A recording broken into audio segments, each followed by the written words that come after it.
Welcome, everyone.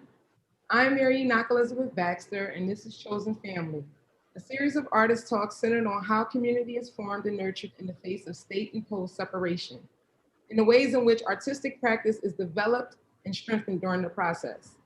Please join me today for another epic episode and intimate conversation with artists featured in MoMA PS1's critically acclaimed group exhibition, Marking Time, Art in the Age of Mass Incarceration, curated by the incomparable Nicole Fleetwood, with the assistance of Amy Rosenblum Martin, Jody Graff, Jocelyn Miller, and Kate Fowle.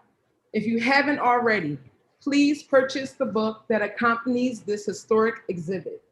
Deemed Best in Show by the New York Times and listed as one of 2020's top 25 moments in art, this is unequivocally something you don't want to miss. Closing on April 5th, but there is still time to purchase tickets, so make sure you get there. As an artist, activist, and someone who has felt the hard depths of isolation and the dehumanizing impacts of incarceration, I wanted to help create a platform for my extended artist family to share more about the relationships that have helped cultivate this community and also the ways in which the bonds help shape and sustain our creative practice over time. First and foremost, I want to thank you all for joining us for our final installment today.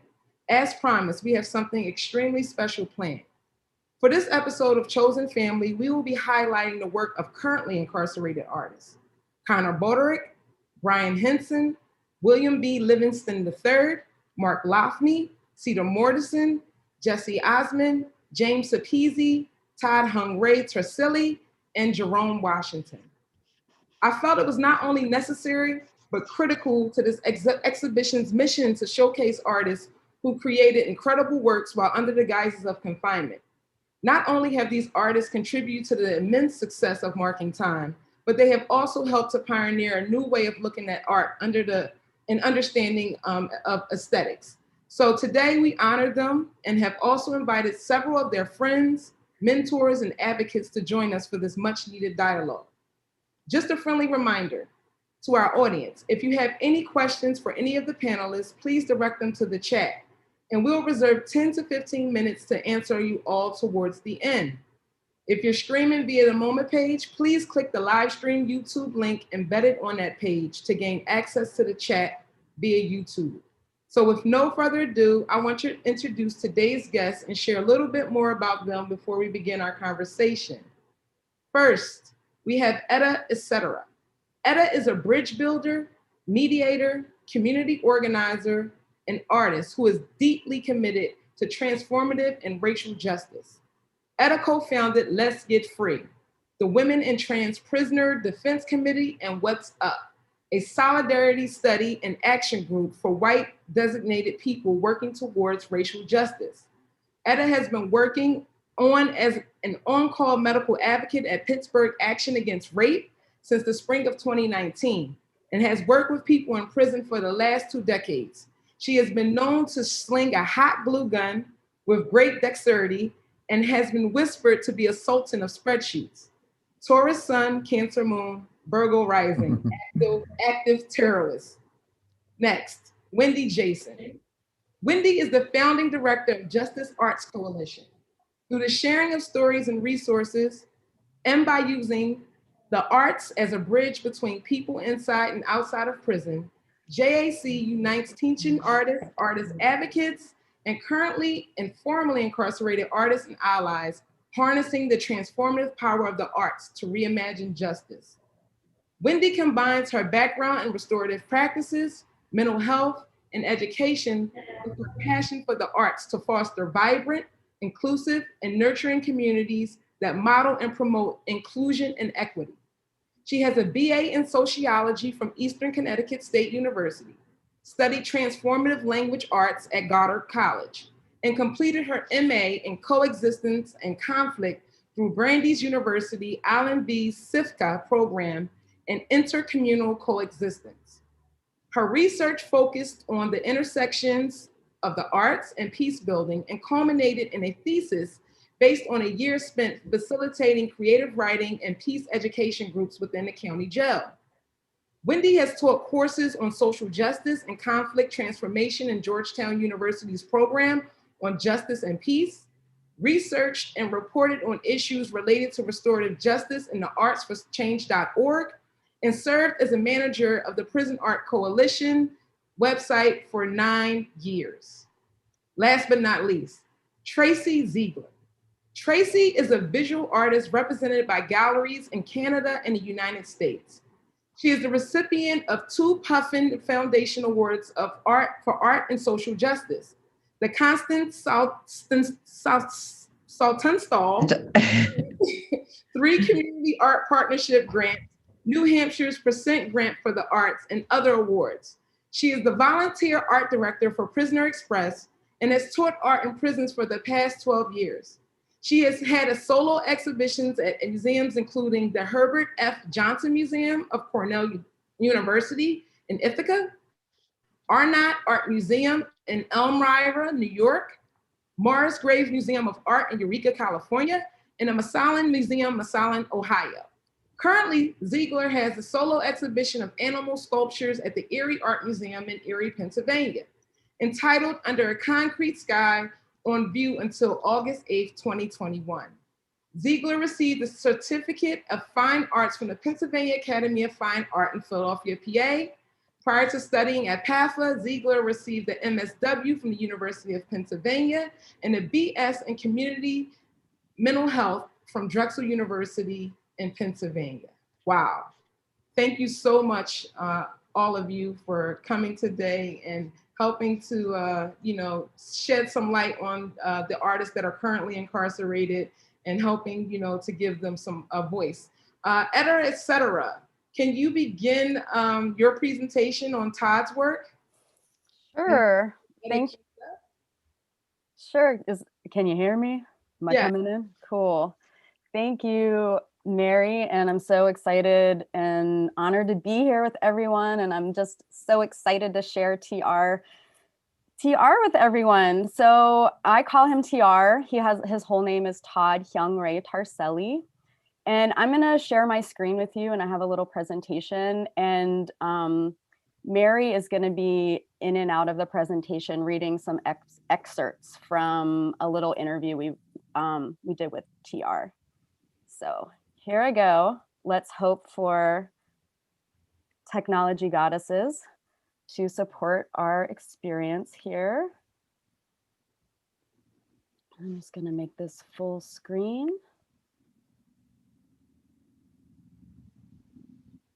Okay, are you all able to see the images? No. No? Yeah. Okay, 1 second.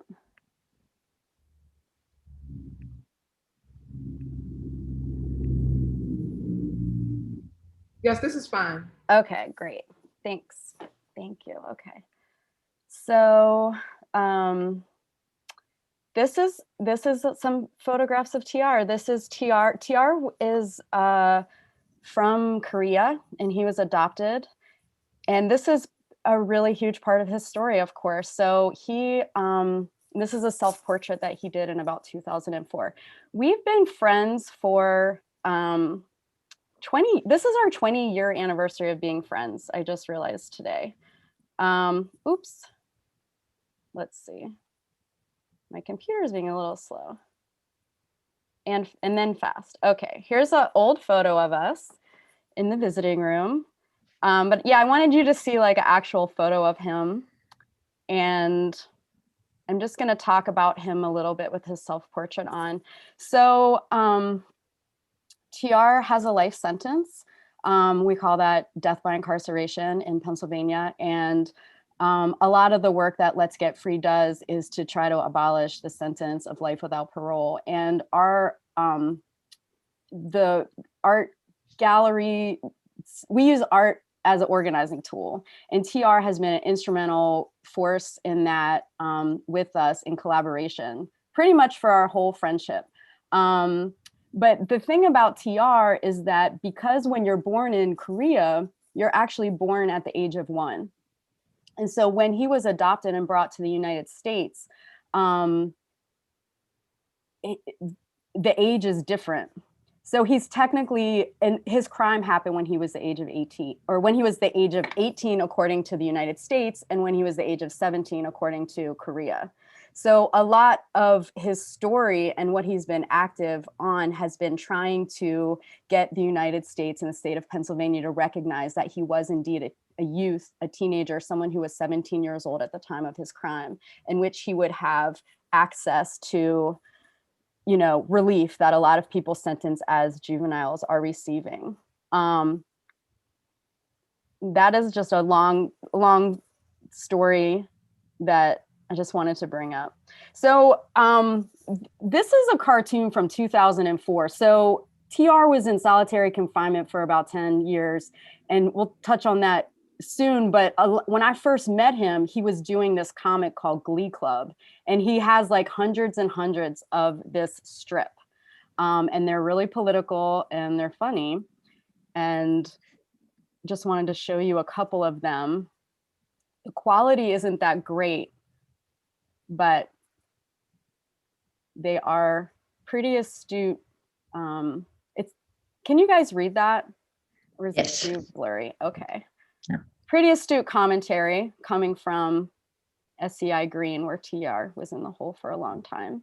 And this one, while it's really blurry, I just wanted to point out because it nods to what happened in Guantanamo, or not Guantanamo. Was it Guantanamo? It was in Iraq, where guards who were trained at SCI Green, where TR was, were caught on video torturing prisoners in Iraq. And so this— Abu Ghraib. Yeah, Abu Ghraib. This is sort of nodding to that.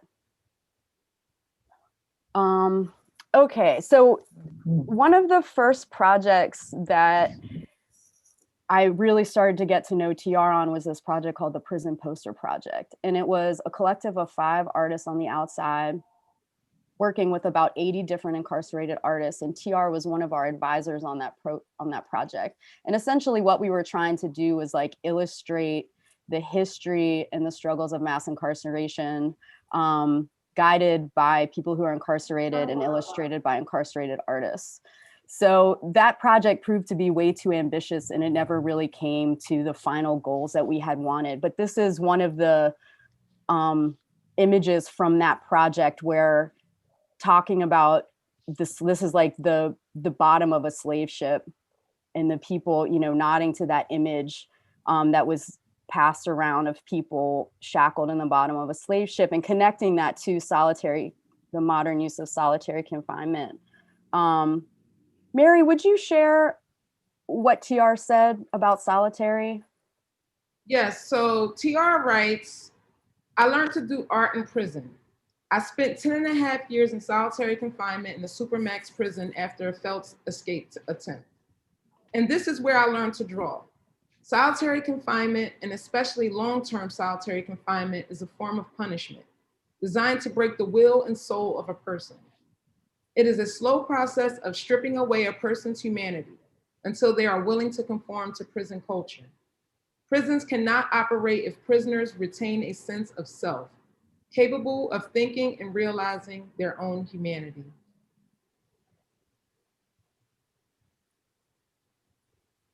Which is a powerful quote.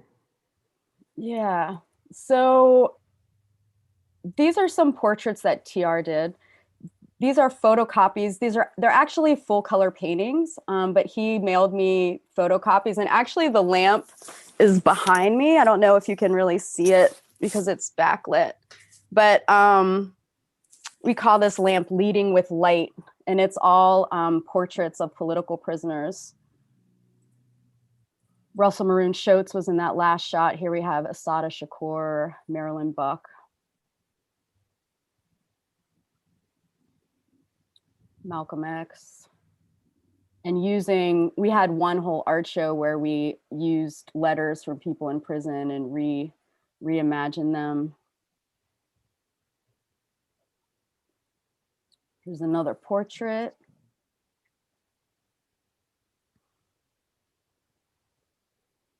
And so here we have what TR is most famous for, his really, really, really beautiful paintings on leaves.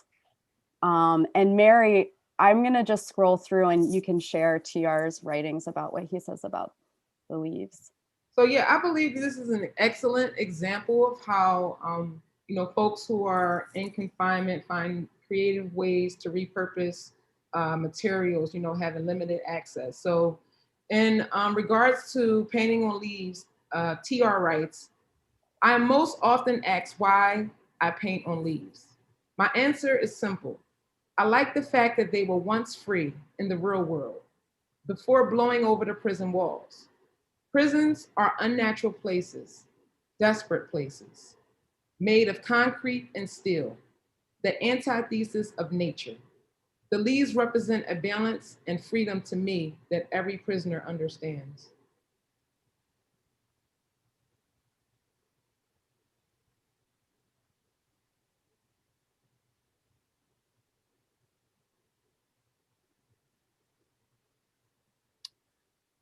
These are some recent pencil sketches that I feel like all the work from this point on is just from last year, 2020, his most recent work. He hasn't been able to get any leaves at this new prison he's at, which is ironically called SEI Forest because it's in Forest County, PA. But he relies on them blowing into the yard, and they haven't really been blowing in. So here's some insects, which are actually really amazing. They're so light on the paper. They're hard to see, but here on the screen blown up, they look really cool. And then he is very sensitive to police violence, and he makes a lot of art about it. Every time something happens, he feels a great sense of urgency, and what he has access to is his art. This he wanted to add the words enough to. He really doesn't like the way that he draws letters. He feels like he's just not strong in that. So this is like in collaboration. We're going to work with an artist to write the word enough somewhere on this, this watercolor. George Floyd. This is a painting.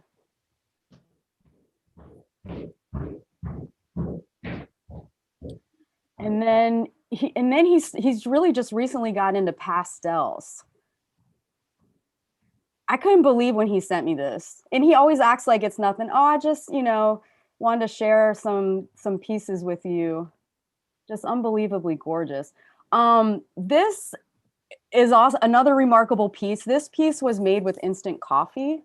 When he was in the hole, other artists he saw making paintings out of the instant coffee that they would get, and he always wanted to do it. So he actually made this last year with different instant coffee on a lunch sack that they would get. And you can see a person looking through the food slot in solitary. And I guess, oh yeah, here's Mary, if you could read about. Sure.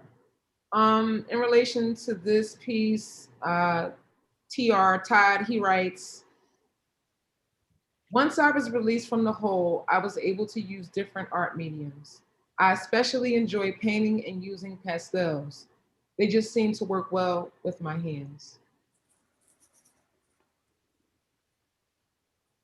And then this is the last piece here. And I just wanted to shout out that TR created this piece for the last two pieces for Let's Get Free's annual art show, which has turned into a contest. And we just put out our call today. So I'm going to do a little plug. Any person who's incarcerated anywhere in the world can participate. Mostly people in Pennsylvania do. And we also are adding poetry this year to try to expand our, just like the, creative avenues that people have to express themselves. So this was specifically in response to the call to create art about death by incarceration and women specifically. And Mary, if you would do us the honor of reading his last. Sure. Finally, Todd, he writes, while I enjoy doing art, however, it has been the amazing people I have met and have been the positive force in my life in art. Amazing people like Bonnie Kernis, who introduced me to Dr. Nicole Fleetwood, who allowed me to nurture my own humanity. While doing art, may take up time in prison, it's the things that feed a person's soul and a sense of purpose that is most meaningful. This is what allows a prisoner to transcend the prison's walls, to grow and develop and become a better person. Beautiful words from Todd. So just a friendly reminder to our audience, if you have any questions for any of the panelists, please direct them to the chat and we'll reserve 10 to 15 minutes to answer you all at the end. If you're streaming via the Moment page, please click the live stream YouTube link embedded on that page to gain access to the chat via YouTube. Thank you, Etta, for that beautiful presentation of Todd's work. Next, we have Wendy. So Wendy, I know many of the artists you will present consider your work with the Justice Arts Coalition as a bridgeway for them into the arts. Mm-hmm. Can you share a little bit more about why you created this program and why it's so important to you? Sure. Well, I'm not going to take credit for creating this program. So Justice Arts Coalition grew out of what was once just an online resource that was created by a group of teaching artists who were working in prisons back in 2008. And they really wanted to give a platform for not just the work of incarcerated artists that they were getting to know, but also just to kind of raise the visibility of the value of the work that they and so many other teaching artists across the country were doing in prisons. And at that time in 2008, people weren't talking much about artwork that was being made in prisons and arts programs in prisons. So they created this website. I got to know one of them, Judith Tannenbaum, in 2009, 2010, while I was doing some research for my master's that you mentioned, and she invited me to help manage the website, and so I did between 2011 and 2019, and at that point, interest in this work was growing so much. The number of arts programs in prisons across the country had expanded significantly over the years. And there was a call really across the country from both teaching artists and other folks involved in this work to create a national organization to lift up and support the work both of teaching artists on the outside who were going in and creating programs in prisons and the work of incarcerated folks who were, really kind of transcending their experiences through their creative practices. And so hence the Justice Arts Coalition was born, and it kind of transformed out of this online resource that had been kind of picking up steam over the years. And since I started in 2011 or so, we have gone from having something like, I think it was 50 arts programs in prisons listed in our national directory. There are now over 300. We've went from being in contact with, maybe a dozen or a couple of dozen artists in prisons across the country to now over 400. And so the artists really look to us as an avenue of connection with people on the outside. We host exhibitions. We have community events where we're sharing artwork and receiving feedback in letter form from community members to send back to the artists. Really what has proven to be much more important than just like the visibility of their work to the artists is that point of connection with people on the outside and the feedback that they can receive, the reflections they can receive. So knowing, like any artist, right, knowing that their artwork is touching people, is speaking to them, and hearing what it's saying, hearing how people feel as they view their artwork. So as much as possible, we, more than just creating this platform, we're creating relationships. And so that's what really speaks to me about it is, I've been working in some capacity in relationship with people inside for 25 years or so. This all started when I was in ninth grade. I had a pen pal who was incarcerated, and that relationship grew over a few years and really kind of launched me in this path to wanting to find as many ways as possible to bring people inside and outside in connection. So the artists that are featured in the exhibition in Marking Time, there are 5 currently incarcerated and then 2 formerly incarcerated artists who all kind of have come through Jack, who I've gotten to know over the years. And if you want to start, we can start looking at Cedar's work. I know you have some slides, and I'm just going to read some descriptions of her work that she has shared with us, as well as I think I'll also read a kind of a biographical statement that she wrote. So this piece is called The Three Muses. And Cedar says that I intended this piece to be a mural with a detailed account of the cosmos and constellations shining through and behind the three goddesses / fates. In the course of the Crusades, the European crown consulates, when encountering these relics in the Mediterranean on their conquests, would lop off heads and arms to take back home for display as souvenirs and mementos. Their complete statues were too large and heavy to carry on their ships back to their homelands over the sea. So now, on display in museums, are these headless, armless, defaced remnants of the original creations. I drew them and wished to paint a mural of them, with their heads and arms intact, as I imagined them to look, but with their hearts missing instead. I feel it's fitting for the convention. And when she says convention, she's referring to an exhibition and conference that she had originally created the piece for. Cedar says, to me, this is representative of the statutes of modern society and our present judicial system. The three fates, quote, justice, compassion, and wisdom, are missing their hearts. The most vital of organs, their hearts have been stolen from them. The remedy lies in society's reconciliation, in the ending of mass incarceration, in platforms for healing and prosperity created in reparations of social justice towards the citizens that have been misrepresented, underrepresented, and unaccounted for, thus far including those of the plant and animal kingdoms vital to all creation in ways that are truly momentous, progressive, and carry long-term beneficial impacts. She says she did this on a paper bag, and she says the discovery of using paper bag as canvas came after countless shift backdowns and write-ups because of me ripping up my linen sheets to draw on in want for a larger platform of expression. She says, I'm pretty sure they hate me. It's okay. I still do my thing and stay positive and try to make them laugh when I can. It's enough to have lost my freedom. Why lose my sense of humor too? If you want to go on to the next piece of San Sebastian. This is a piece that Cedar made out of ink that she derived from soaking coffee beans in water. As Etta Cedar mentioned, coffee is often used as paint in prison. And Cedar says about this piece, I'm not a religious fanatic, but I love the saints. The idea of a martyr serving as an intermediary between God and humanity is fascinating as well as appealing to me. Saint Sebastian is the patron saint of ailments, illness, afflictions. People used to pray to him for protection during horrible pandemics, such as the bubonic plague, over 1,000 years ago. In light of the coronavirus, I thought it was appropriate to bring him back into circulation. The arrows he's deflecting, taking to his body, represent the illness virus he takes himself to shield us and our loved ones from sickness.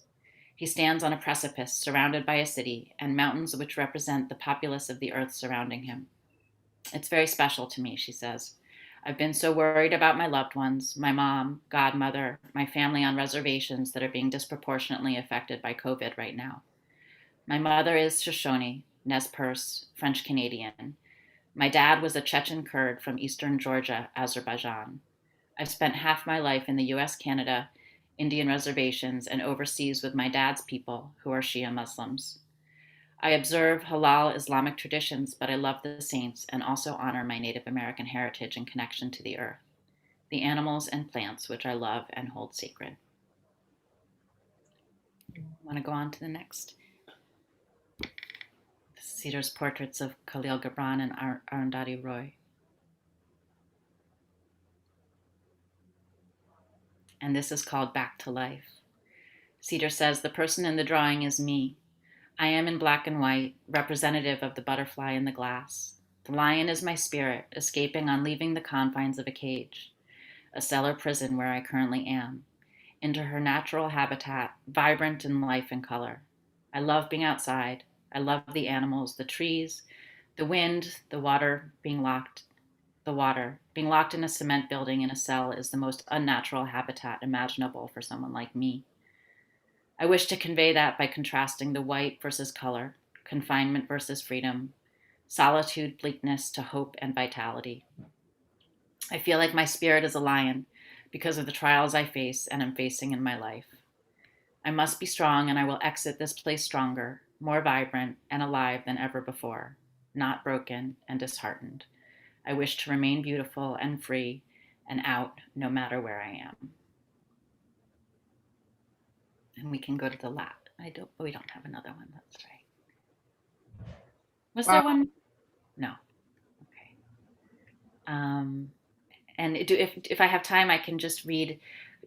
Cedar responded to a letter from one of the volunteers who helps us at Justice Arts Coalition stay in contact with all of the artists in our network. And she had been asked what inspires your artwork. Sure. Do I have to read that real quick? Yeah. Okay. Cedar writes the longest, most beautiful letters, as you can imagine from hearing these statements on the pieces. So Cedar says, and when asked what inspires your artwork, she says, life in general, mostly the impact that life occurrences have on my heart, as the pencil and paper is a channel to that. It's a form of therapy in here. I exercise, I shower, I sleep, read, write, draw. I miss the people I love so much that it's hard to write them or call. Plus, phone calls are expensive, and I don't want them to have to come out of their pockets for my bad choices. So I write, but it hurts a lot. Drawing is a better way to convey my love and my thoughts. I draw them portraits and dreams. My dogs and horses inspire me.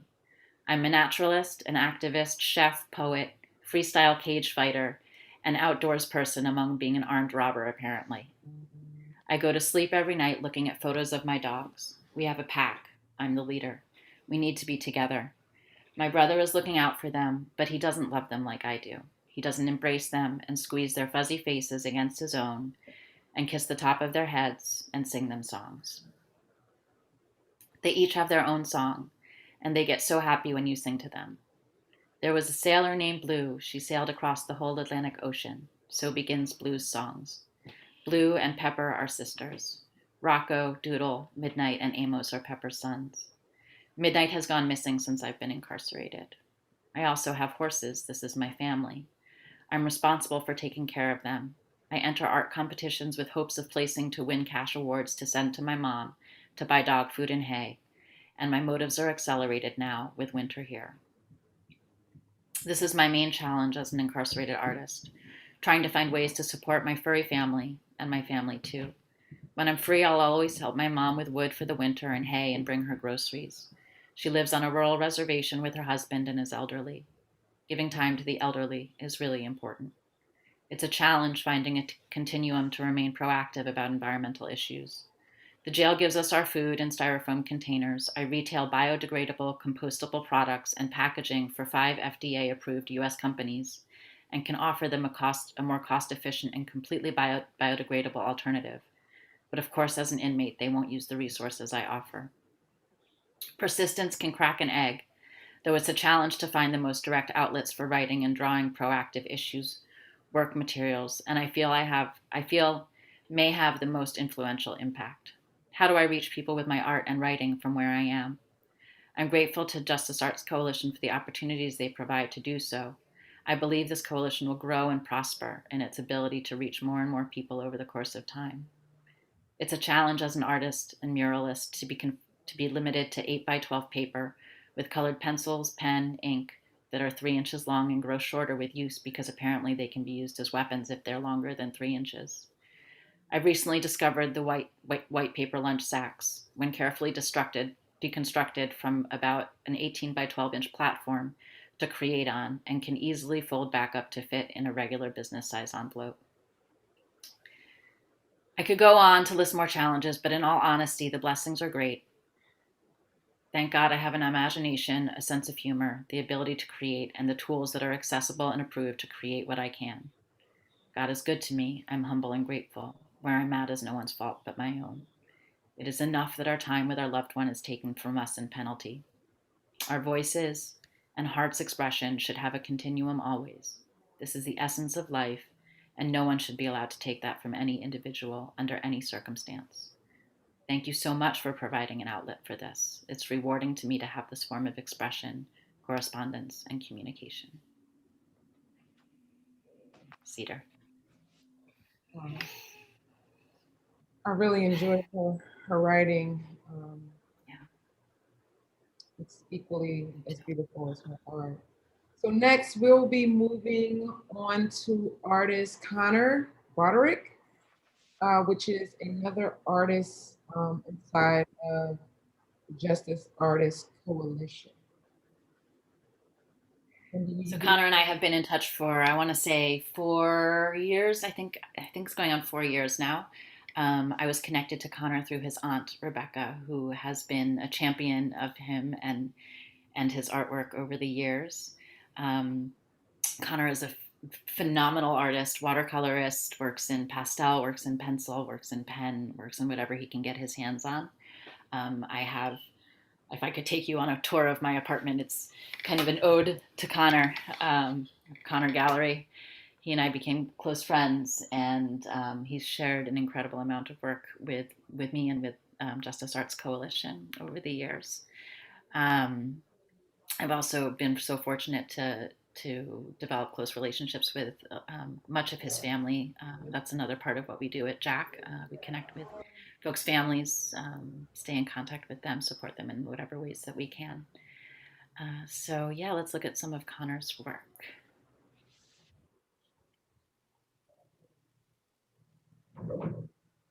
We also, that's right, we have a recording of Conor talking as well that you'll see. Could we start out with you giving us a little bit about your background and how this work in the exhibition?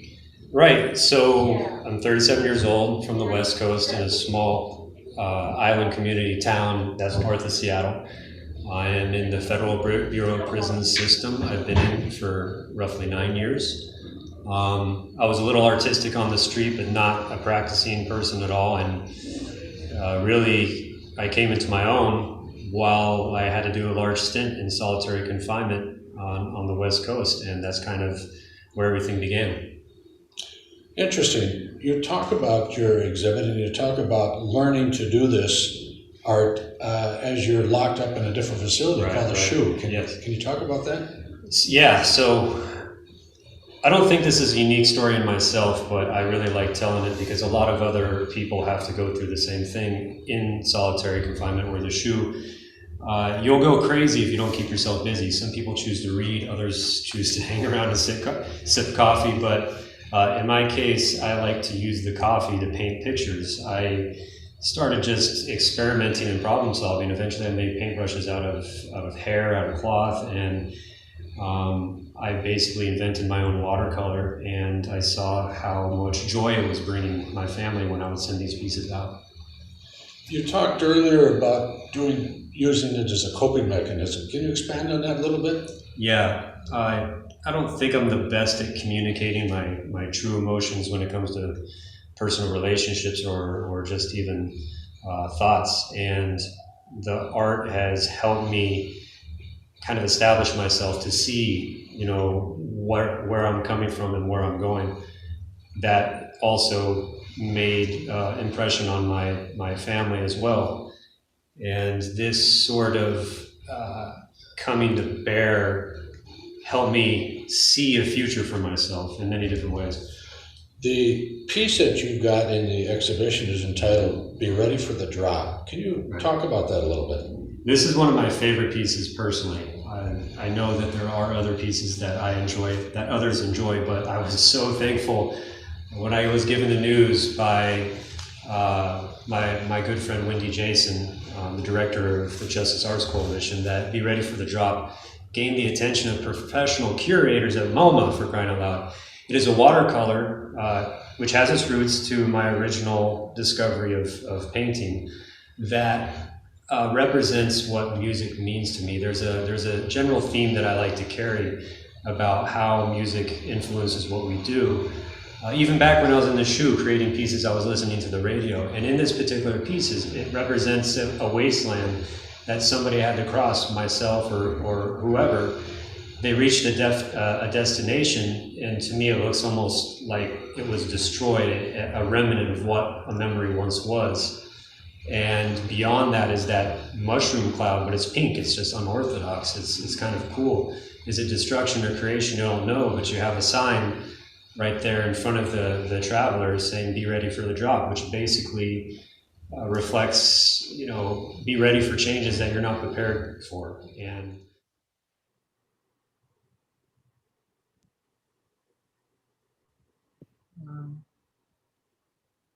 Really enjoy Brian's work, Conor's work. Yeah, if I could, can we go back to the slide of the New Orleans painting? Just want to touch on that real quick because that one's very special to me. Possible. Yeah. So I took my first trip to New Orleans, I guess it was 3 years ago now, for a conference, and I was so excited to finally be in NOLA. And afterwards, I sent Conor, who was at a prison in Florida at the time, he's now in Jersey, a couple of the photos that I had taken when I was there. And I often would send him, other artists, just photos, images from magazines, anything I could, get my hands on to serve as inspiration if they wanted for their artwork. So Conor actually created this painting based on one of the photographs that I had sent. And he captured it so beautifully. In fact, I think there's more life in this painting than there was in the photo. And music is something that he and I connected a lot around. And one of the other artists, Will Livingston, that you'll hear about in a little bit too, also a music fanatic. This is one of my favorite pieces that Conor has done, and part of that is because it has a personal connection. Another thing that Conor would do is, so he and a group of other artists, including Brian Hindson, who I'll talk about I think next maybe, have all been incarcerated together and became very, very close friends through their connection around art, and influenced and taught each other a great deal about art. And so Conor and those artists would trade the photos that I would send around. So I have a couple other pieces at home here that were based on photographs that I took and passed around this small community of artists at our federal prison in Florida. Brian was one of those, and we have a few others in our network as well. They've all now been kind of spread out after the hurricane in Florida a few years ago, Hurricane Michael.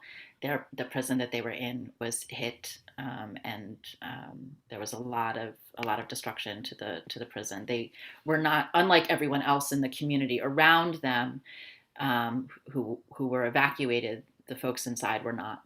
And it wasn't until after the storm and after the prison was damaged that they were then moved out to another facility in Mississippi, and since then have all kind of been spread out across the country. And I know it's been really, really hard for all of them to lose that sense of that they had this crew, they had this like art room crew, and they would keep each other motivated and keep each other learning and growing in their art. And having been separated, I think, has been really hard for all of them. And a couple have come back together, but Conor has been kind of ripped away from all of that, from his people, and has kind of had to kind of find himself again as an artist as a result, not having that sense of connection. So, okay, we're moving on to Brian, huh? Brian Hindson. As I mentioned, a friend of Conor's found Justice Arts Coalition through Conor, as have many, many people. I'm going to tell you a little bit about what Brian says about these pieces. So this is a piece called Tower, and what Brian says is, nothing says or defines the United States penitentiary like a gun tower. Enough said. He says, I believe art can do many things, make a person look at an object differently, be decorative, open up a dialogue about a subject, or just think about its representation. In prison, art gives many a means to escape into their creativity and expression of ideas. I don't believe there is prison art, just art that happens to be created in prison. If you want to go on to the next piece, that's called Not My Brush. Brian says, initially this was painted without the brush. It was from a photo that was too familiar. The brush was added after much deliberation and thought. I know I've been fortunate to be allowed to create. He also says this painting was initially done without a paintbrush, for an auction, the paintbrush added meaning to it for me. So something really cool about this is that after Brian created this piece and sent it out for exhibit, he turned it into a collaborative project with a bunch of other artists that he knew at the prison that he is currently, well, no, not currently, he's been moved since, that he was in at the time. What he had done was he made like a black and white sketch tracing over this image. And he made copies of that. He was able to access a copy machine, made a whole bunch of copies of that black and white version of this piece. Really, he only kept some of the details. He left it pretty blank. And then he distributed those black and whites to a number of other people inside of the prison, with some very basic instructions to paint, color, decorate, or add anything they wanted to the black and white pieces. He kept his directions really simple because he didn't want to influence what people returned to him. But as he's reflected on that, on the pieces that he received back, he said he found it really interesting that no one added anything into the hands. A lot of people added words, and he says that some of the added words, he says, well, they speak, a lot of them yell. And I think we can share a link to a blog post on our website that describes this whole collaborative project that Brian launched, and also where you can see what was produced in response to that project. There were like 25 different pieces that he received back and then shared with us by other artists, and they're phenomenal. And they're a number of different sorts of mediums and a lot of different voices that come through those pieces. So I hope that folks can check that out. This is called Getting Dry on the left and Breakfast, Lunch, and Dinner on the right. All he says about these is under lockdown, laundry is listed 1 time a week. So we have to do our own. And to the one on the right, he says, the desk catches it all. Extras, condiments, you name it. Brian often just paints and draws his surroundings, experimenting with different styles, with a lot of different patterns and colors.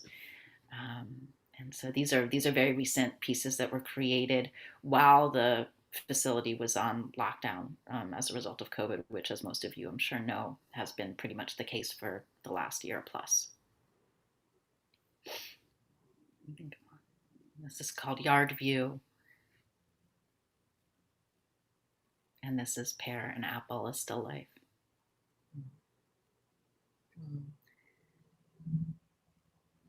Okay, so we do have a few excerpts from correspondence with Brian.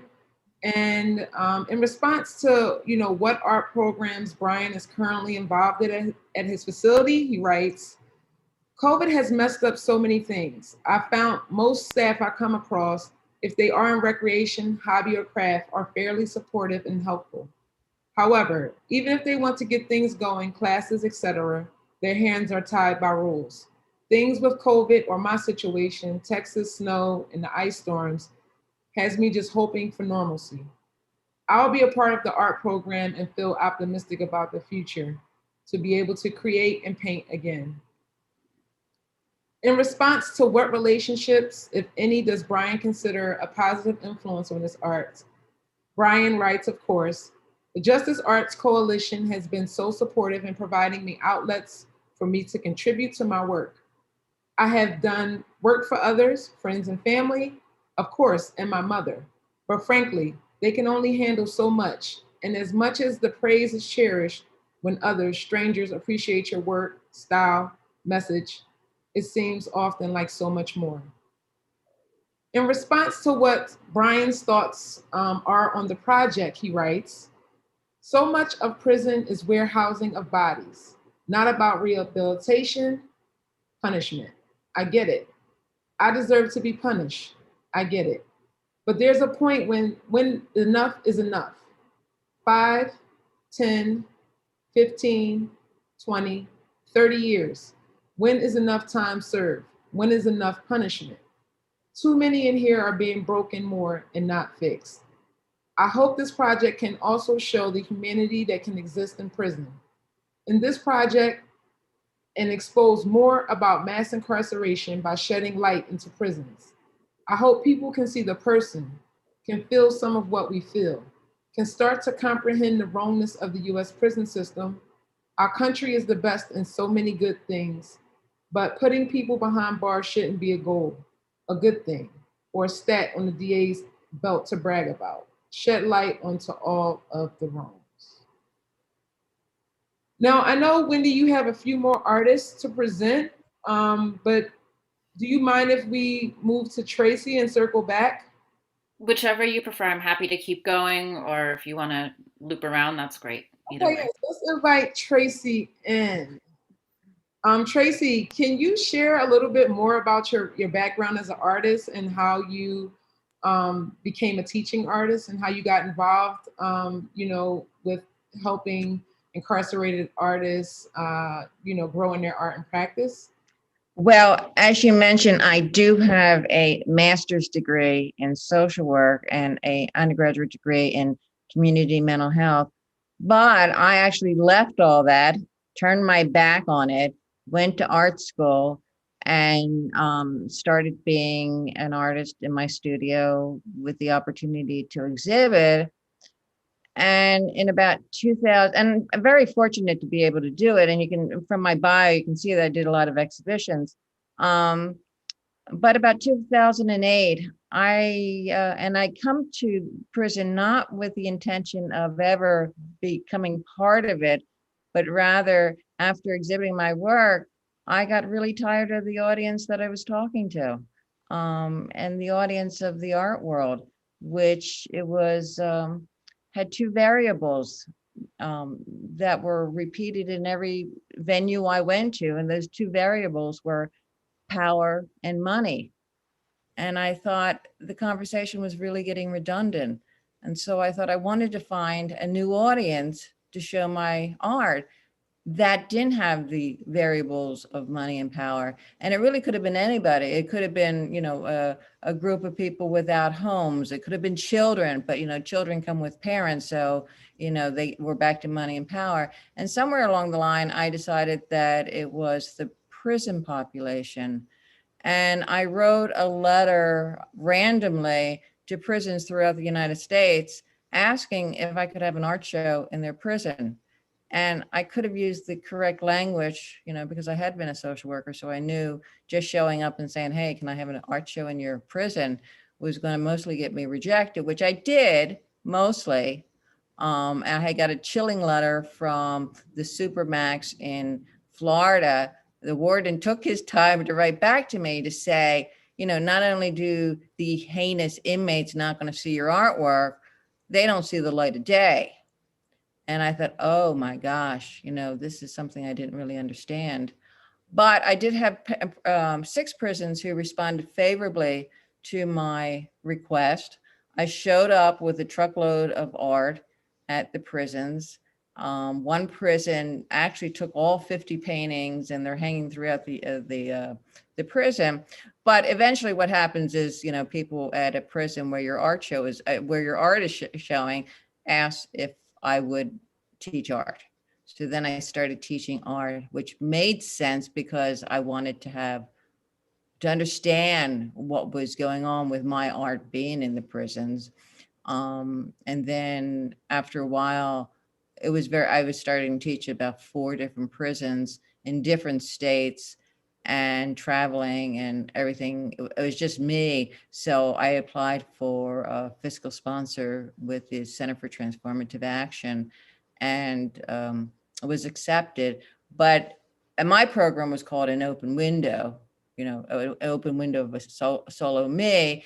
And the Center for Transformative Action also had this other program called Prisoner Express, run by Gary Fine. So we decided rather than be redundant, we would combine the program together. So that's where I am. And actually, in the last couple of years, I've moved closer to doing this through the Distant program, which is what Prisoner Express is, because I've had the notoriety of being kicked out of all New York State. I can't set foot in a New York prison now.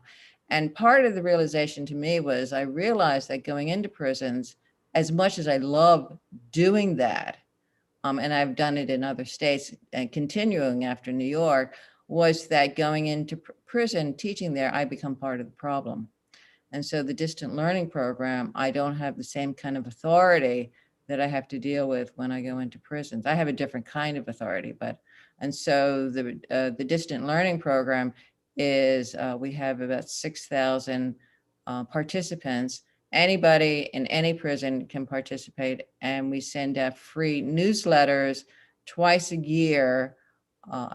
In the newsletters, we post essays that we've received, art that we receive. We have a separate poetry anthology that we do once a year. And in the newsletters that we send out, we offer free courses. Usually there's about 10 courses. You can pick one, you can pick none, you can pick all of them. It doesn't matter. And those courses somewhat vary from newsletter to newsletter. We do go beyond art. We do history, chess club, poetry. Journal writing is extremely big. We have hundreds of thousands of pages of journals. Mental health is really big. Psychology, everybody signs up for the psychology course. I'm not sure why. And I do the art program for that.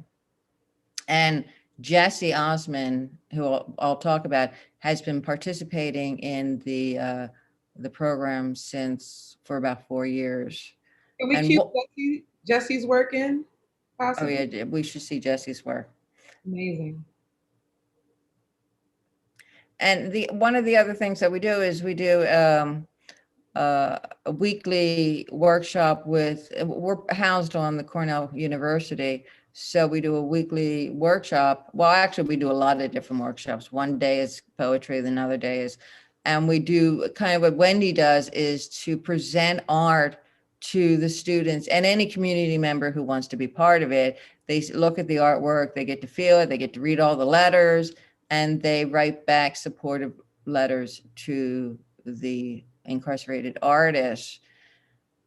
And yes, we should be playing. Jesse should be speaking for himself. So if we could do that, the audio, we can listen to Jesse.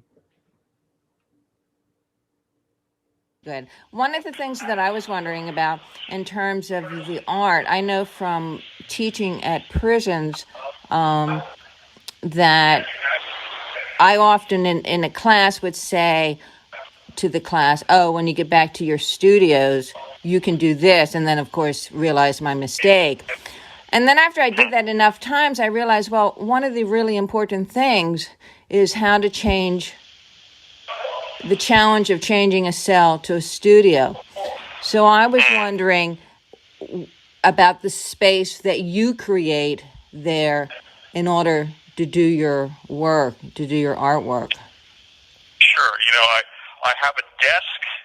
It's pretty Spartan. I like to think of it almost a monastic cell. I have a desk, and often I'm just propped with all my things sort of splayed out over the desk on my side of the desk, and then I have a drawing board, and I go through the process of taping everything up and then putting everything somewhere within reach of my hands, and making sure I have everything there, and my perspective tools and all the other things I'm going to need. And then I might put on some music, and that sort of just gets me into a space where I'm not necessarily in the cell. I'm in my element. Right. Now, do you have a particular time that you can work, or can you work throughout the day, or is it like going into the studio each day and just this is my job for today? It's really when the inspiration hits me, and sometimes it's late at night and nobody's really around, but the cell is there. A lot of times I find myself early morning or mid-afternoon. I have a window that faces me, so sometimes in the summer the light gets too strong, and I have to do it later in the day because it throws off my eye. But I find that being able to have a two-man cell, you get some level of fluidity that you don't get in a regular, say, a dorm or a 12-man cell, to find time and space to do the work. And oftentimes it's that afternoon or late afternoon that's the quietest for me to just hunker down. Is there any kind of art program at the prison? Is anyone teaching art there? Sure. A lot of times things are taught by inmates who have the know-how. I learned myself from an inmate who taught himself how to draw, Wayne. And Wayne was one of those wonderful mentors who, was patient and knew what he was doing and would teach the fundamentals. And so really they handpick inmates who they know have an aptitude and then ask them if they lead the classes. It's pretty much they're volunteering their time. The rec department might supply pencils or paper or whatever else is needed, but a lot of times they're scraping together other things on their own, and they're finding the time, and they're begging people for photocopies to do teaching sheets, and so it's a program, but it's one that's pretty much based on the push and pull of inmates to try and get these programs and keep them alive.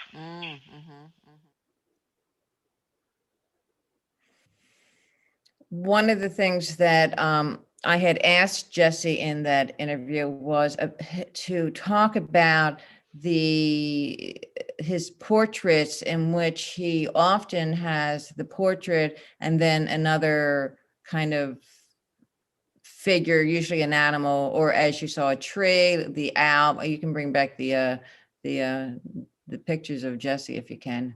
And I asked him if he could address that, and he said it was about the lack of expansive identity, and I don't know exactly his exact words, but the lack of seeing him or any other prisoner more than a single entity, and that single identification was the crime in which he committed. And I know this is true from teaching in prison. I often ask my students, do you ever think of yourself other than an inmate? Because I know my life depends upon the multiple identities that I have. I'm a partner, a mother, I'm an artist. And, if one goes to, if you mess up with one, you can go to another identity. And the most common response I get from the students when I ask this question is when I'm sleeping. And so I'm like, oh, okay, let's all go back to sleep then. Knowing that survival depends upon the fluidity of our multiple selves. And that's what he's said he was addressing in these portraits. Wow, thank you. I also know that you work with Jerome Washington as well. Can we bring up some of his work and cue in the audio? Yes, let's just go right to the audio, and then I can speak a little bit afterwards.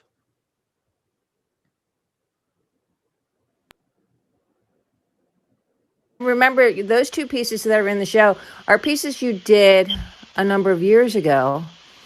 And they're actually maybe some of the first pieces I received from you. So do you remember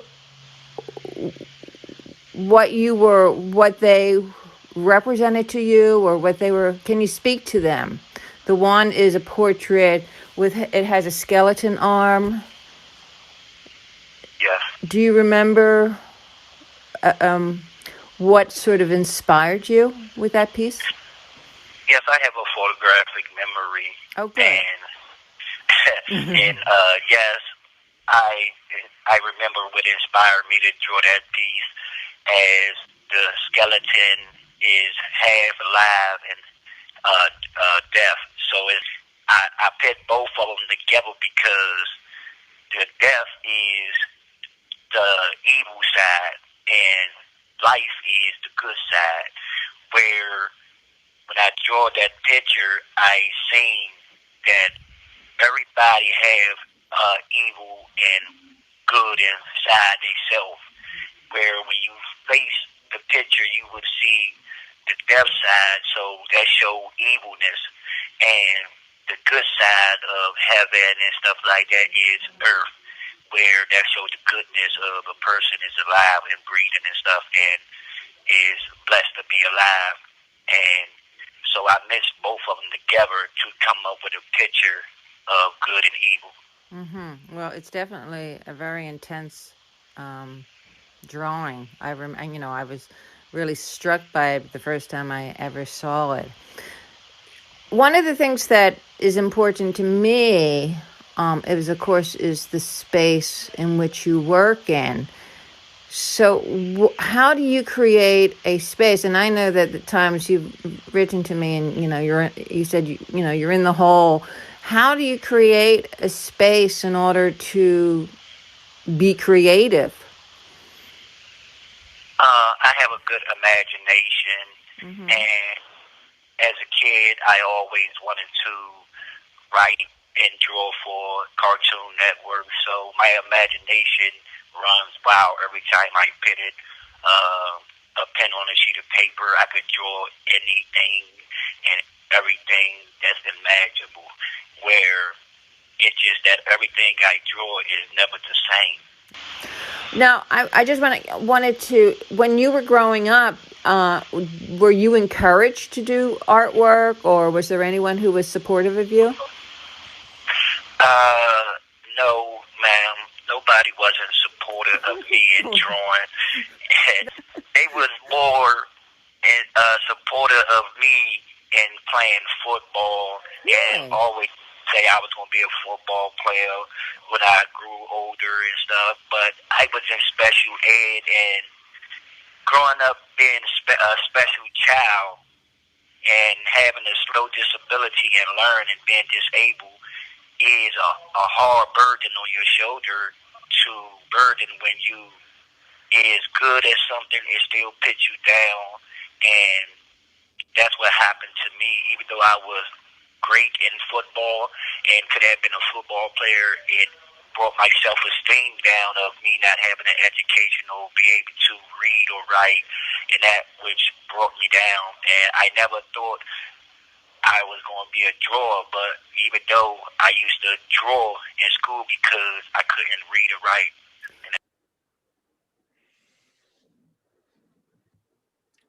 Now, Jerome has been part of the program for about 10 years, and I've been receiving letters and art from him for that period. In the beginning, I was just getting art, and I didn't really connect it to the fact that he did not read it and write until he then started writing. And I would receive, for the most part that I've known Jerome, he's been in solitary, and he has gone through such tremendous depression because of that. And I would not hear from him for a couple months and then get a letter of just incredible pain that he was going through.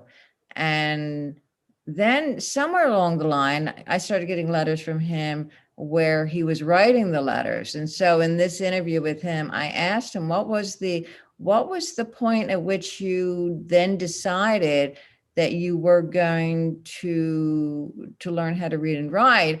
And how did you do that by yourself? Because most of us need teachers, and if we're having a hard time, we need tutors. So how did you do that by yourself? And he starts telling me about how he was beat up by, now he said the police, but I assume he was it was in the prison and the guards, and that he was beat up, and that his response was going to be, is it going to be violence or not? And he decided at that point he was going to read and write, which kind of confused me, because I thought, well, if I was beat up, I don't think the go-to answer for me would be, well, now I'm going to have to learn how to read and write.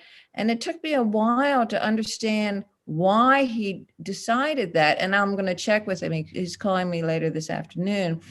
But I realized the vulnerability that you all have when you are unable to read and write in prison, that you become so vulnerable to whatever the guards want to do. And one of the reasons I got kicked out of prison is guys saw some of the stuff that, could happen. They could care less whether I saw it, because I was just like a dumb individual and not part of any program. It was just, and actually I liked it because I was like a fly on the wall, and I could see actually what was happening because they didn't care about me. But realized that, in Jerome's case, he could easily be beat up and have no way of communicating that to anybody if he couldn't file complaints against it and things like that. So it made sense why he came up with the idea or result, you know, he said he prayed and that was the answer. Wow, thank you. You're welcome. Treacy, for inviting the voices of those two artists in. Next up, we'll be speaking about another artist from the exhibit, Mark Loughney and Nicole Fleetwood will be sharing about this artist and the relationship that has evolved over time. Thank you, Nicole. Good afternoon. Can you all hear me? Yeah. Hi, Treacy. Hi, Wendy. Hi there, Etta. Nicole. Hi, wonderful Mary. Mary, first of all, this is the first opportunity I have on this series to say what a phenomenal job Mary's doing as host and moderator. Mary, I'm so inspired by how you've organized this series and the conversations that are coming out of it. Thank you for your incredible work. And I'm just deeply honored to be in community with all of you all. And I've learned, I've had conversations with everyone on this panel, and I've learned so much with having you as allies and partners in this work. And Mark Loughney is currently in prison in Pennsylvania. His series, Pyrrhic Defeat, A Visual Study of Mass Incarceration, is the cover of my book, Marking Time, and it's also on display in one of the galleries at PS1. And it's been really deeply meaningful to get to know Mark and to get to know his mother, Donna, over the past few years. Mark and I originally connected through Jasmine Heiss, who works for the Vera Institute and is an incredible activist fighting against prisons, especially the growth of prisons in rural communities. And she put me in touch with Mark initially, I think in 2016 or 2017. And over the past few years, I've gotten to know him. We have a regular writing correspondence. We've talked on the phone a few times, but it's really through his mother, Donna, who's like just an incredible advocate and in many ways manages his artwork that Mark and I largely communicate. One of the many things that I love about this series is how Mark has created community among other incarcerated people. He started in 2014 by asking fellow incarcerated people if they would sit for a sketch, a drawing. He said initially people were a little reluctant and a little skeptical, not sure what he was up to. But over the past 7+ years, he now has people actually asking to sit for his drawings.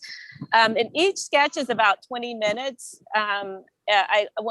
Formally, I love the fact that he shows so many different elements of portrait making in terms of also the kind of performative elements of what it means to engage in portraits as an artist and also as a person sitting, and the kind of dance or conversation that's often unspoken that happens between the artist and the person who's sitting. And it's also just really incredible the work he's doing to create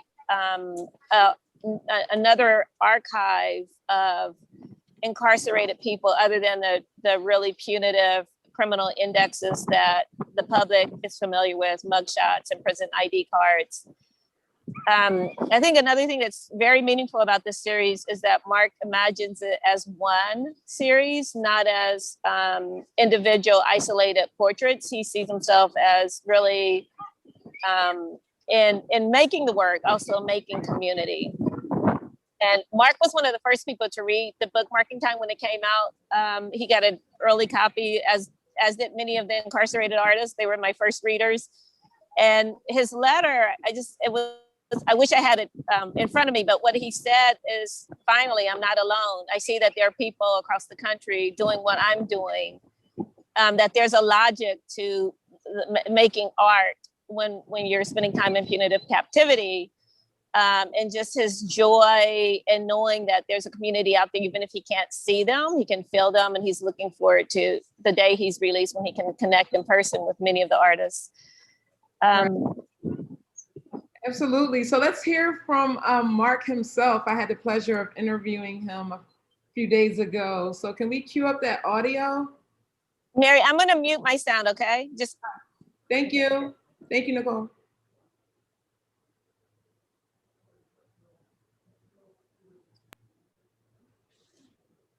You know, can you share a little bit about your portrait series that's featured in the exhibit and is also, you know, featured as the cover for Dr. Nicole Fleetwood's book, Marking Time, Art in the Age of Mass Incarceration? Yeah, sure. So I started the project in 2014, and I didn't even really realize that it was going to turn into a project. It was just a way to, I was drawing portraits for guys in prison that I'm here with that they would send to their family or that they would keep for themselves. And it was a way to kind of capture the moment because we're not allowed to have cameras in here. And it started off that guys would, they would buy them from me for, you know, just a menial sum. But then I realized that if I collected them and just amassed as many as I could, that it could benefit the issues surrounding incarceration. But I really didn't have a clear direction of what to do with it. And as I talked to more people, I started to learn more about what I could do. And then at first it was suggested that I put a book of them together. And at that time I only had about 100 of them. And I figured, you know what, let me just show them somewhere if I could. So I reached out to a gallery that showed 100 of them. And the response that I got was really, really good. And people were talking about what it meant to be in prison. So I really liked that it was having an impact. So I kept adding to the collection and showing it whenever I could. And now it's at 720 pieces. And I think that the issues of mass incarceration and prison reform are in the forefront of the social discussion right now. So it's actually coming as it was. I was lucky to have the I guess you'll call it the zeitgeist of the time interested in these issues at a time when I was working on this project. So it all kind of coincided really nice. Can you share how COVID, you know, may have shifted the work, if it did at all? Oh yeah, well, it really affected the work because I don't have access to many of my fellow inmates here because the jail is, I think most jails have been pretty much locked down since last year. So I only get to see a small amount of people now, whereas earlier in the project I was able to have contact with pretty much everyone in my prison, which is 2,100 guys. So my pool of potential candidates for sitting was much greater then. And then once the pandemic hit, I was only able to get access to about 150 guys, maybe 175 guys. And I've drawn them all already. So every time somebody new comes onto the block or somebody gets moved, I'm immediately right on them to ask them if they'd be interested in sitting for a portrait. But it's been hard to get past that 700 mark because of the restrictions that are put on it. But before time runs out, if I could just take a second, I just wanted to say that I'm very sorry for the crime that I committed that put me here. In 2012, I caused a fire that injured 3 people. And I'm very sorry for the pain that I've caused the victims and their families. And if I could also just say one last thank you to everyone involved in the show, especially to Dr. Fleetwood and to Kate Powell and everyone at PS1. And thank you so much for having me on this, Mary. I appreciate that. All right. I just want to echo that, you know, Mark's sentiments about, you know, his remorse for the reasons why he was incarcerated was pretty much echoed by all of the artists that we've talked about today. And I want to also circle back to Wendy because we have 2 other artists that she will be presenting. So can we cue up William Livingston the third for Wendy. Want to do Will before James? Or we can do James Sepesi first. That's fine. Another portrait artist. Yes. And yeah, if you want to queue up James's James portraits, I think what I'll do is just read some biographical information that he shared with us while we're looking at the images, and he also speaks a bit to his portrait work. So James Sepesi says, I can say that I was at Woodstock. As a 4-year-old toddler, I danced on my mother's shoulders to the grooves of Jimi Hendrix and CCR. A few years later, my mom met a free spirit from Wichita, and we abandoned upstate New York for the land of the Oz. At 12, my hippie parents supported my burgeoning talent with art classes at the Wichita Art Association. Through junior and high school, each semester contained at least one art class. Some of my acrylics got selected for a statewide secondary school show at the public library, and in 1982, I received a small scholarship to Wichita State. I declared my major in graphic design. Circumstances being what they are now, I sure wish I had selected the fine arts track instead. In the Styles Craft Shop, that's where he's currently incarcerated, or was at the time of this writing, I steer my artistic development towards oil paints and graphic drawing. The pencil skills that I have acquired over the past 15 years serve well as legit hustle. Every so often, I get commissioned to draw 15 by 20 works from photographs. Aside from that, I like to sketch my friends, foes, and F-buddies housed with me on the pod. The sketching techniques I admire most are from artists Hyung-Rae and Alphonse Mocha. My dream is to become a figurative artist and perhaps one day attend an atelier like The Cage. But I'm not totally old school because I do appreciate abstract and non-representational art as well. We'll see what the future holds in 2029 when I first come up for parole. He says, I have my sitters pose for drawings. At first I ask them some provoking questions about their personalities and avocations. Their responses and proclivities help me to devise a gesture or look to capture something about their uniqueness. As for the sitters' reactions, they almost always seem flattered and a bit proud of themselves. For their time, I offer to draw them a copy of the original sketch. They like this benefit because they always have someone they want to send a current visage. Photos are only taken at visits, and guys are not able to send any of them to their loved ones. For example, when I drew Frank,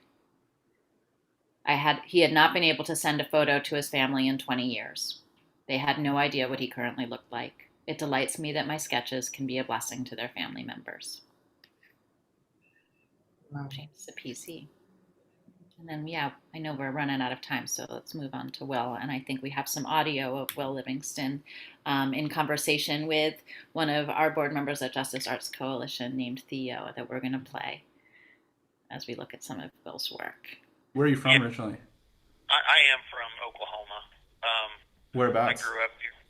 I grew up in a little town called Nowata, like 3,000 people, Nowata, and just nowhere, America. And were you artistic growing up? Like, did you do art in high school I really didn't, man. And I remember like our high school art teacher would catch me in the halls like all the time, like begging me to please take the art class, come in, And I guess she just saw the weird quality, but and thought she could coax something out of that. But I don't know. I don't know if I was afraid to do it or where the deal was, or I was just so preoccupied with being young and partying and, right. And that I never saw. I just never really had the interest. Do you remember your first art project ever? I honestly don't. Yeah. I didn't even paint that much before I came to prison. I would, just dabble here and there, but when I came in, I had all this time to, explore it and found a style of my own kind of that I could do. And then I realized, I wanted to paint music stuff, so because I loved it. And then I started realizing that the more I painted music stuff, the more I could connect with other people out there, because the bands that people like, their identity is wrapped up into that too. Totally. They definitely, when a person is a huge Jimi Hendrix fan, for example, and then they see a painting of that or an image of that, they immediately connect to it. It's like a reflection of their self and their own taste, and most of the time they got to have it, you know, and so it's been a really cool way to connect with people. I love the Waxahachie Revisited piece and the Iggy Pop piece. I really appreciate you sharing those. Do you listen to Waxahachie? Are you a fan? Yes, I am. I haven't heard the last couple things that she's done. So the Waxahachie piece that they have, I'm trying to remember it. It's going to be the girl with the helmet. Exactly. Looking up, right. Eyes closed. And does it have kind of a orangey red splattered kind of background? Exactly. With a blue stripe on the left. So those are actually half painting, half screen printing. That one is. Is it based on an image that you'd seen of her or of this girl? Sometimes, you know, I'm flipping through a magazine here, and I'm like, man, I love that tree. Tear it out. You know, this is going to get scanned in, reworked, recreated, and it's going to become part of something else. You know, and so it happens all the times. You know, even a few of the posters recently. This has been kind of my favorite so far, is that I've been able to work with my son on a few now. The concert posters where he's done some of the artwork, and then I do some of the artwork, and we do a collaborative thing. I keep returning to that fact that you didn't want to do art in high school, and your teacher had still seen something in you and tried to get you in, but you couldn't kind of overcome the challenges there of just like taking the leap and put yourself out there. Decades later, and you're an accomplished artist now. What are the challenges that you face today in your art? Well, you know, of course, the obvious challenge is being incarcerated and the limitations that puts on you. You know, a lot of times I can't get the materials I need. A lot of times I can't get the images or the music or whatever I need to try to do the things I do. Even when you do get the supplies, sometimes it's held up in the system, and then, you know, I've had, you know, good grief, I could go into all kinds of nightmares of staff hanging, you know, confiscating materials and hanging it over your head, you know, and stuff like that, basically. Do you think your art will change kind of form as you are removed from the system? You know, I'm very curious to find that out myself. I really am, because as much as we like to think, as much as inmates like to believe they're doing well in prison, and I don't think until we're out, we really have no idea what's really happened to us and what mentally what we've gone through and what changes we may have, you know, gone through. But, wow. Thank you, everyone who has presented today, and, you know, helped to bring in the artists' voices who are, you know, currently incarcerated and shed more light on their art and practice. But we do have a few words from the director of MoMA PS1, Kate Fowl. Kate, are you still on? Still here. Every word of it. So I wanted to say a couple of words because, as Nicole pointed out, this is the very last episode of Chosen Family. And Mary, I want to celebrate you. It's been absolutely incredible what you have done, like, over the last couple of months. And I want to thank everybody today who I have just started to have the opportunity to get to know. It's really, it's quite a feat to get people to be able to speak when they can't be with us in the same way. So thank you so much for all of your, all the ways in which you've been helping, not just today, but with Mark and Time. But I want to bring it back to Mary. I want to keep celebrating Mary.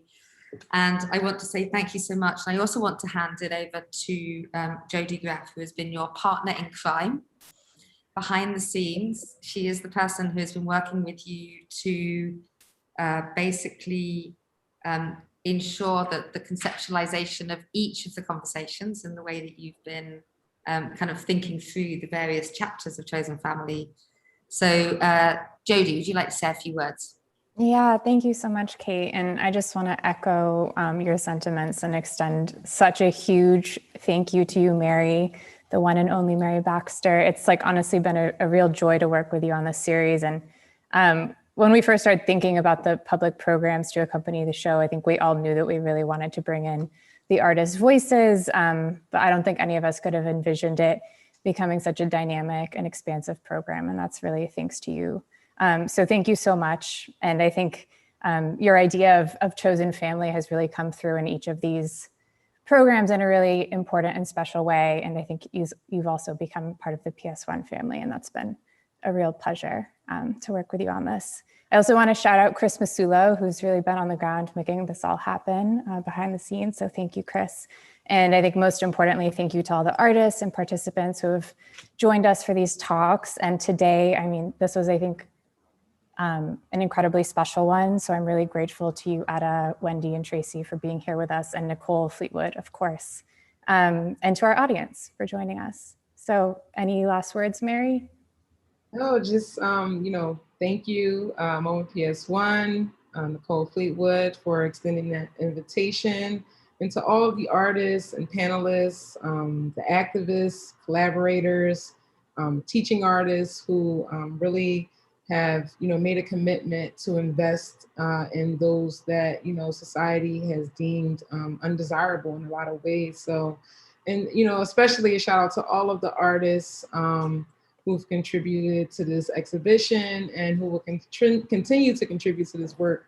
I'm just thrilled to be a part of it, and I look forward to what's next. Thank you. Bye, everyone.